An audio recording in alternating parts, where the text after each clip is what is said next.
At iyon, dumako naman po tayo dito sa rep na maingay. Nag-home service po tayo, dito lang yan sa Pujaira. Base po sa ating espekulasyon at haka-haka, parang dito nang gagaling ang ingay niya. Binaklas po natin ang likod at i-check po natin itong tinatawag na fan.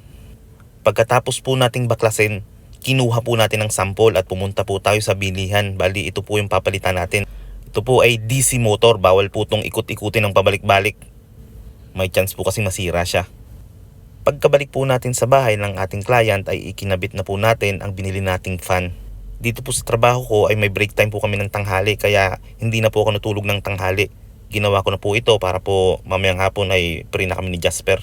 Pagkatapos po nating install ang mga dapat install ay ikinabit po natin ang mga wiring niya. 3 lang naman yan, bahala na kayo.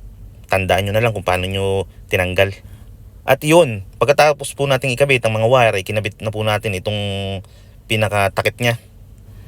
Bago po natin ikabit ang pinaka-cover niya ay sinubukan po muna natin. Ngayon wala na po siyang ingay, umiikot na po siya, kaya malamang-lamang ay solve na po natin ang problema. At yun, pagkatapos po niyan ay kinabit na po natin ang cover niya. Tinornilyo po natin ang mga dapat itornilyo. Kinabukasan ay minessage ko si client at sabi niya okay na daw.